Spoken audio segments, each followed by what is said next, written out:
05:23 hours, Strait of Hormuz. Dawn light spread across glass-calm waters as the USS Carney maintained station 12 nautical miles north of the Iranian coast, her AN Esbuai 1D radar sweeping the horizon in methodical arcs. Then the returns began multiplying. 64 contacts. The Combat Information Center registered them simultaneously. Small, fast-moving vessels pouring from Bandar Abbas like wasps from a disturbed nest. The tactical action officer keyed his headset. Air Boss, CIC, we have multiple service contacts. Designate hostile. Initiating engagement protocol. The scale of the swarm became clear within 30 seconds. Not a probe. Not harassment. This was doctrine. The Islamic Revolutionary Guard Corps Navy executing its asymmetric warfare playbook with precision they had rehearsed for 2 decades. 64 fast attack craft armed with anti-ship missiles, each vessel capable of inflicting catastrophic damage. The strait, through which 20% of global oil supplies transited daily, was about to become a kill zone. Or so Tehran calculated. What Iranian commanders did not know, the weapon system about to engage them had been deployed in absolute secrecy 3 months prior. At 05:26 hours, the first Guardian drones launched, not from the Carney, not from any visible platform. They rose from beneath the surface, autonomous underwater vehicles that had been loitering in predetermined positions along the seafloor, their presence masked by thermal layers and deliberate silence. The AN/AQS-20C sonar mines had detected them weeks ago, but these were not mines. They were launch platforms, submersible, recoverable, and networked into a battle space management system that existed in prototype form only. The Pentagon designation, Tactical Autonomous Maritime Engagement System, TAMES. The Iranian Republican Guard had no designation for it. They did not know it existed. At 05:29 hours, 16 Guardian drones achieved operational altitude 400 feet, sufficient to deploy air-to-surface munitions, but low enough to exploit radar clutter from wave scatter. Each drone carried 4 AGM-114R9X Hellfire variants, the blade-equipped version that killed through kinetic impact rather than explosion, minimizing collateral damage while maximizing precision. The first engagement package locked targeting solutions on the lead wave of attack craft. 8 boats, range 11 nautical miles, closure speed 43 knots, time to missile range 14 minutes. The drones fired at 05:31 hours. Hellfire missiles streaked downward at Mach 1.3, their millimeter-wave radar seekers immune to the infrared countermeasures the Iranian boats deployed reflexively. Impact occurred in clusters, 4 missiles arriving within 2-second windows. The lead boat disintegrated, its composite hull shredded by rotating blades that turned the vessel into debris without triggering the ammunition stored below deck. No fireball, no secondary explosion. The boat simply ceased to exist as a functional platform. 7 more followed in the next 18 seconds. Iranian commanders reacted at 05:33 hours, but their response revealed the trap they had entered. To coordinate the remaining 56 boats, they increased radio traffic. Encrypted? Yes. But volume itself became signature. The TAMES network triangulated command nodes instantly. 3 Shaheed-class command boats positioned 7 nautical miles behind the assault wave became priority targets. Guardian drones retasked automatically, their artificial intelligence kernel making engagement decisions faster than human operators could process data. At 05:36 hours, the command boats died. Hellfires punched through their reinforced communications masts first, decapitating coordination infrastructure. Follow-up strikes eliminated the vessels entirely. The swarm lost cohesion. Individual boat commanders defaulted to autonomous attack doctrine. Close with the enemy, fire missiles at maximum effective range, rely on numbers to overwhelm defense. It was precisely the response TAMES had been designed to exploit. At 05:39 hours, the second autonomous layer activated. Beneath the surface, the Mark 54 autonomous torpedo network engaged. These were not the traditional acoustic homing weapons submariners had deployed for decades.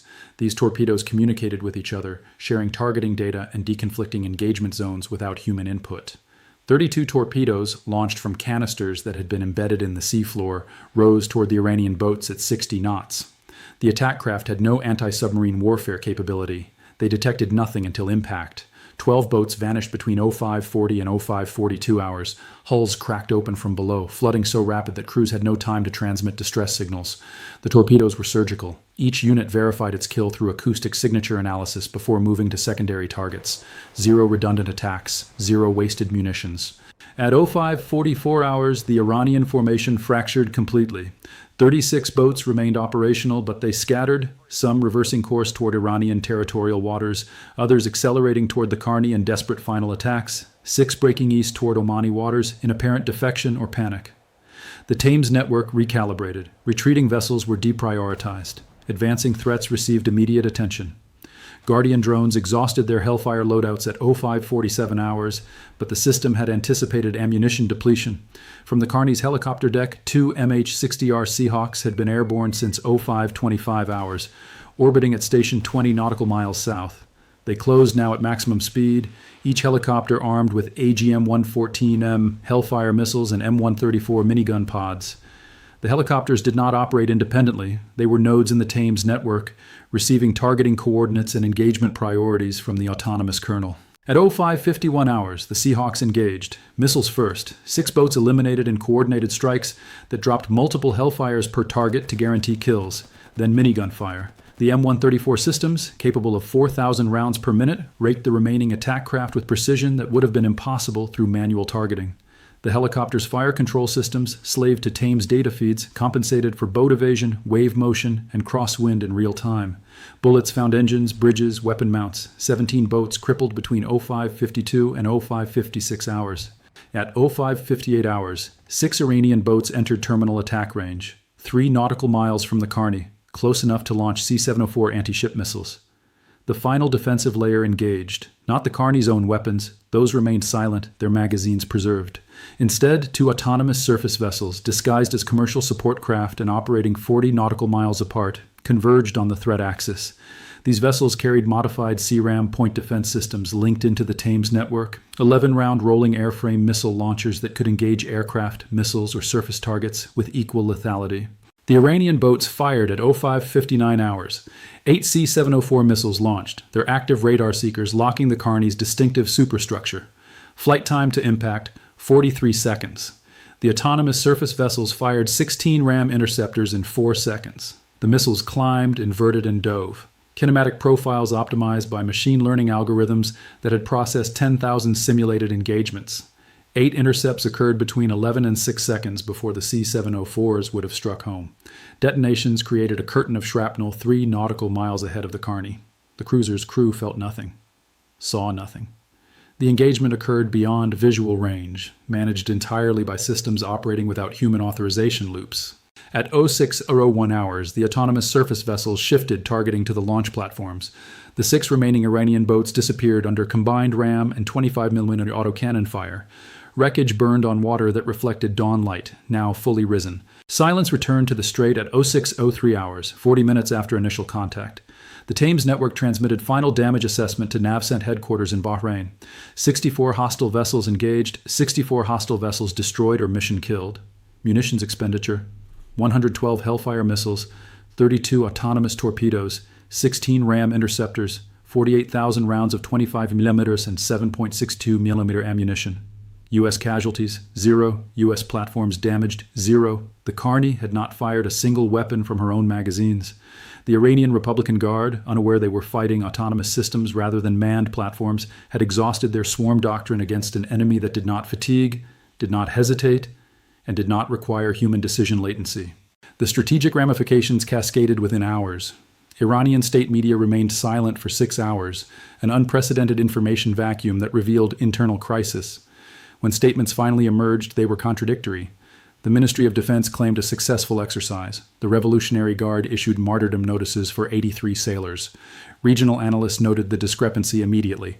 Within 12 hours, satellite imagery confirmed debris fields at coordinates matching U.S. Navy reported engagement zones. Tehran could not maintain the fiction. The tactical lessons were immediate and doctrine-altering. U.S. Central Command released limited information through carefully selected defense journalists, enough to confirm autonomous systems had been employed, insufficient to detail capabilities. The message was calibrated for multiple audiences. To regional adversaries, your numerical superiority is obsolete. To allies, the U.S. maintains technological overmatch sufficient to guarantee sea lane security without escalation risk. To congressional appropriators, next-generation autonomous systems justify continued acquisition funding. Iran's swarm doctrine, refined over 20 years and considered by defense analysts to be the most credible asymmetric threat to carrier strike groups in littoral waters, had been invalidated in 40 minutes. The The psychological impact exceeded the tactical. If autonomous systems could dismantle a 64-vessel coordinated assault without human operators, what remained of Iran's naval deterrence? The answer: coastal defense and mine warfare. Offensive capability at sea had been functionally eliminated. Regional reactions fragmented along predictable lines. Saudi Arabia and the United Arab Emirates issued statements praising freedom of navigation while privately requesting briefings on Thames capabilities and potential technology transfers. Oman maintained diplomatic neutrality while quietly expanding intelligence sharing with U.S. Naval Forces Central Command. Qatar, hosting the forward headquarters of CENTCOM, emphasized the engagement as validation of collective security architecture. Turkey issued pro forma condemnations while its defense procurement officials initiated inquiries through NATO channels about autonomous maritime systems. The engagement fundamentally reshaped deterrence calculus in the Persian Gulf. For 3 decades, Iranian strategy had relied on cost imposition through asymmetric means, forcing the U.S. to expend expensive missiles against cheap boats, creating attrition math that favored Tehran in extended conflict. Thames inverted that equation. Autonomous systems once deployed imposed negligible operational cost. They did not require crew rotations, resupply convoys, or medical support. They operated continuously, learned from each engagement, and improved performance without human intervention. The cost curve favored the United States definitively. Pentagon officials, briefing congressional defense committees under classification 3 days after the engagement, emphasized capability restraint. Thames had operated under human-supervised authorization. A human officer had approved weapons release, even if targeting and execution were autonomous. The distinction was legally significant and ethically calculated. Lethal autonomous weapons remained controversial in international law. By maintaining human authorization in the kill chain, the U.S. preserved legal defensibility while demonstrating technological capability that adversaries could not match. The Strait of Hormuz returned to routine traffic patterns within 18 hours. Tankers resumed transit schedules. Lloyd's of London reduced insurance premiums for vessels transiting the region by 3%, a quantifiable measure of restored confidence in sea lane security. The USS Carney departed station 72 hours after the engagement, replaced by routine patrol assets. The Thames network remained active, its components invisible beneath the surface and indistinguishable from commercial traffic above it. Iran did not attempt another swarm assault. The Republican Guard repositioned surviving fast attack craft to defensive postures within territorial waters, conceding the deep water approaches to the strait. Naval exercises decreased in frequency and scale. Rhetoric from Tehran shifted from operational threats to legal complaints, accusations of autonomous weapons violations, demands for United Nations Security Council condemnations, appeals to international maritime law. The complaints went nowhere. Precedent had been established through demonstrated capability, and no nation with comparable technological ambitions wished to constrain development through international prohibition. 40 minutes of combat, 64 vessels eliminated, 0 American casualties. The engagement lasted less than an hour, but its implications will shape naval warfare for decades. Autonomous systems, networked and machine learning enabled, have rendered obsolete the numerical advantage that smaller navies relied upon to threaten maritime supremacy. The hidden weapon was not a single platform, but an integrated system, underwater, surface, and aerial components coordinating through artificial intelligence faster than human cognition allows.